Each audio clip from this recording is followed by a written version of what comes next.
Hey guys, Wayne Sutton, prosperwithwayne.com, straighttalkwithwayne.com. And we're going today, this is the second part of a video. The other video we talked about was questions, and this is the second part. This one's going to probably be a little bit shorter. I'm trying to keep these short so you can grab a hold of it, use it, change your life. Again, Wayne Sutton, thesecondadam.com, prosperwithwayne.com. Today, we're talking about an upcoming chapter in one of our upcoming books, and it's on today is going to be how to replace negative thoughts with unlimited questions.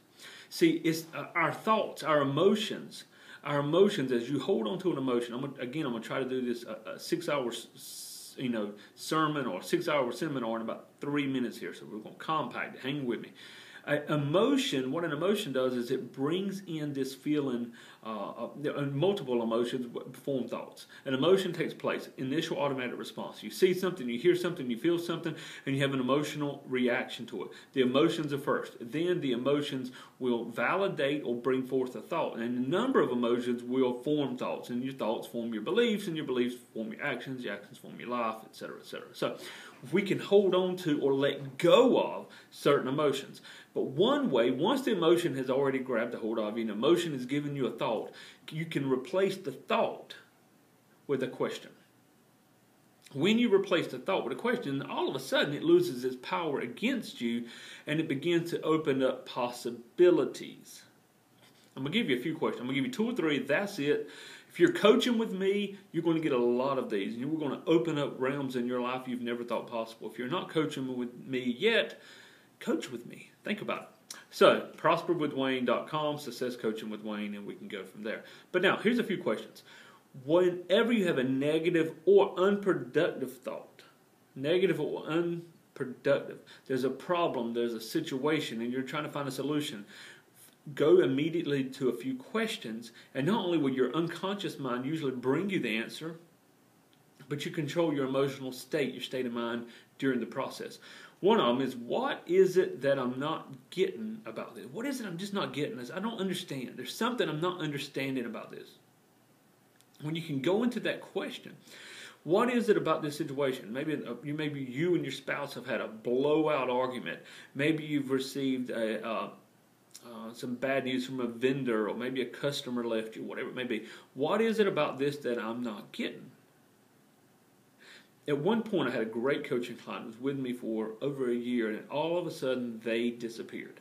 They disappeared. They wouldn't return my call. There was something, and I started feeling, is it something I said? Is it something I did?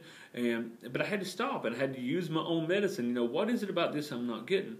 And what is I unwilling to see, hear, or believe? And that's a question for you too. What are you unwilling to see, hear, or believe? Because there may be something very plain to everyone else, but it's a blind spot to you. Now with this client, it was a personal issue, nothing to do with us, and luckily she's come through other areas of life and come back, and as another coaching, as a client, we're working on other areas in our life.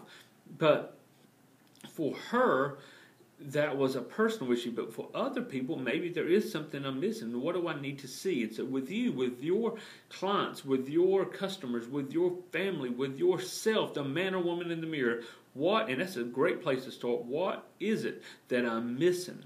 If there's something I'm just not getting, I'm not grabbing a hold of, I don't understand. Ignorance is not a bad word, guys. Ignorance means a lack of knowledge in an area. That means you have an opportunity to learn in that area. Ignorance is a great word. It's a great place to be, actually. So, what am I pretending to know that I don't? Good question. What am I pretending not to know about that I do? Is there things you know about and you just act like you don't? You don't take full advantage of. You think, well, everybody knows that. Maybe they don't. Maybe this is something you could capitalize on. Maybe there's something that you recognize in your life that people around you do not. And you need to ask the question to eradicate the negative behaviors. Here's a great one. And I want you to think of a dream, a goal, something in your life that you're striving for. I've got people I'm helping lose weight. I've got people I'm helping earn their first 6-figure paycheck. I'm helping people write their first book. They do their first CD. We're doing a lot of things, get their first screenplay produced. What is it within your life that you want to accomplish? Think about that for a moment. Just hold on to that. Let every emotion just come to the forefront. Make that image in your mind big and bright. And you could hear, what would it look like? What would it taste like? What would it smell like? How would your life be? And then the question is, what would it take for that to happen? I'll give you a pause there because that's what you need to do. What would it take for that to happen? What would it take for me to have my ideal life? What would the perfect day look like? What would tomorrow's Friday, what would your Friday look like? What would your Monday look like? What would your Saturday look like? What would your perfect day look like? Here's the question for you. What would your perfect day look like? And what would have to happen to make that a reality? There's a great podcast teacher, a podcast host. He's a teacher. He's a motivator. His name's Sam Crowley. He's got a book called Every Day is Saturday.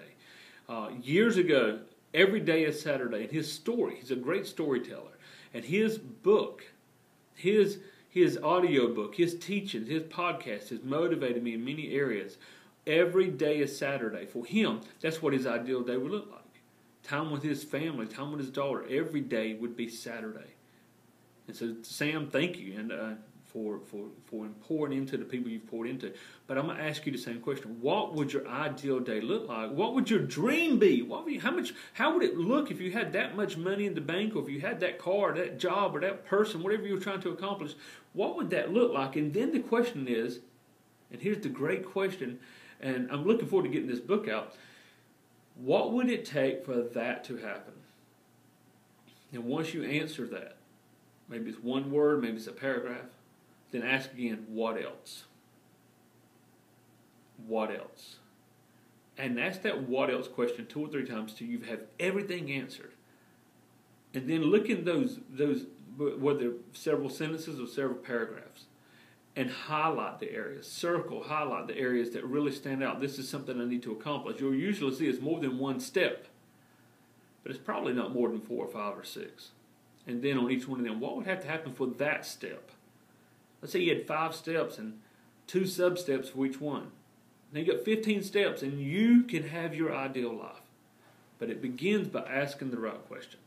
This is Wayne Sutton, prosperwithwayne.com. Go sign up, name, email address, receive our podcast, our updates. Also, be sure to go to Straight Talk with Wayne on iTunes. In fact, go to iTunes right now. Type in Straight Talk with Wayne Sutton. Subscribe. Give us a good rating. We appreciate it. And go to Prosper with Wayne and also subscribe. Give us a good rating on that. But go to Prosper with Wayne. Name, email address. You can receive our updates.